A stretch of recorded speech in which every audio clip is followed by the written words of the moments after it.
Good afternoon. Thanks for joining us. I'm Davrielle Burrows. ODOT representatives are urging drivers to use extreme caution near work zones to ensure the safety of construction workers. More than 30 American Airlines mechanics have left the hub here in Tulsa to work on hail-damaged planes in Dallas. Tulsa police are encouraging residents to take special care to lock their car doors. This is because of a series of robberies that have plagued the area in the past few weeks. The 6th floor of the Graduate Center at Oral Roberts University serves as a time capsule. Behind me, a mural outlines historical moments at ORU that define the culture of the university. It starts at 1960 and carries all the way through 2009. It's spring break, and schools in Sand Springs are closed. However, some school administrators are still here after a high school teacher was accused of raping a student. The 27-year-old English teacher, identified as Erin Queen, was arrested on first-degree rape charges Saturday morning. She was taken into custody after allegedly being caught with a 17-year-old student at a Tulsa hotel. Superintendent Lloyd Snow says that his department is shocked by this discovery. You know, when I got that call that we'd had one of our teachers going to be charged with first-degree rape, that's about as bad as it gets. In spite of this ordeal, Snow says he is confident that the district is a safe place for students. But we'll go forward. 99.9% of our school day and our people on the job day in, day out do absolutely wonderful work with kids.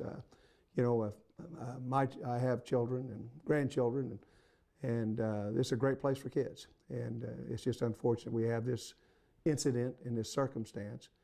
You know, it just is a reflection of some bad things can happen. While some attribute instances like these to student-teacher interaction on social media outlets, Snow says that his department has no hard and fast policy, but he offers this message for teachers on websites like Facebook and Twitter.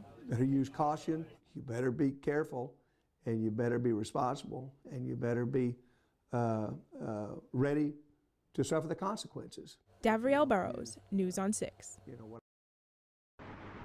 The Oklahoma Department of Transportation says construction crews will be making much-needed repairs to the Broken Arrow Expressway starting Monday.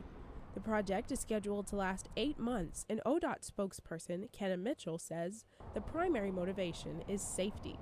These repairs will include work on the corridor between Harvard and Yale and replacing bridge decks over Pittsburgh and the MK&T Railroad. Over the past several years, we've had several emergency repairs on the ones over Pittsburgh due to some holes that have gone through the bridge deck.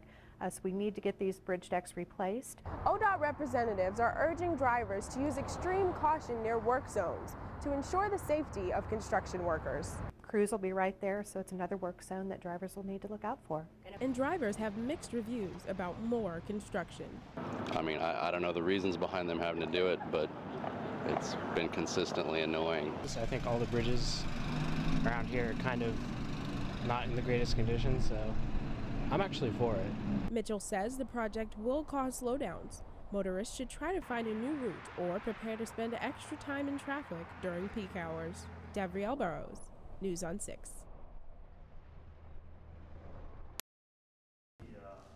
Archer Market is one of 2 new food stores under construction in downtown Tulsa. Grocery manager Scott Smith says the new business will cater to the needs of this growing community. More and more people are wanting to live and work downtown, and without access to groceries, then downtown Tulsa is just another food desert, much like North Tulsa or West Tulsa. Smith says that the market will be anything but typical, with an open kitchen, coffee bar, and selection of specialty foods.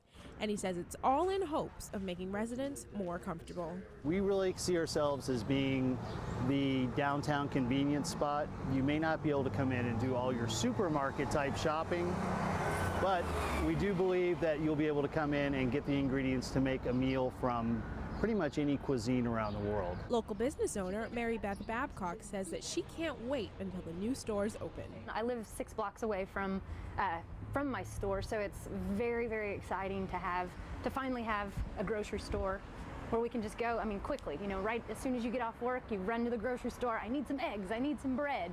It'll be very convenient. The inside of Archer Market is almost complete, and owners hope the doors will be open by June. Davrielle Burrows, News on 6. Good afternoon. Thanks for joining us. I'm Davrielle Burrows. Our top story today, a West Tulsa couple is facing charges after a bomb scare. Dawn and Tina Alexander were arrested last week after police raided their house and found chemicals, jars, and wires and a box labeled explosive. The couple has 2 young children. Neighbors called 911 after hearing several explosions. Along with the explosive charge, the Alexanders faced child neglect and drug charges. 27 hours before he was to die, Gary Allen's death sentence was stayed. A judge ruled that Allen's claims that he is insane and ineligible for the death penalty should be reviewed. Attorney General Scott Pruitt filed an appeal arguing that courts have found Allen sane and capable of understanding his execution for the 1986 murder of Gail Titsworth. Allen has been diagnosed with schizophrenia, and his attorneys argue his mental state deteriorated on death row. We've seen some interesting surveillance video over the years, and a Goodwill store in Sherman, Texas has released one of a naked burglar. The suspect starts out wearing a red dress and ends up naked. Police say the man is James Mabry, a registered sex offender. He was arrested inside the store on complaints of criminal mischief and burglary. There's excitement in the air as the Tulsa Drillers kick off their 3rd season tonight. More details coming up. It got pretty loud at one point during a community meeting about McLean High School. We'll listen in after the break.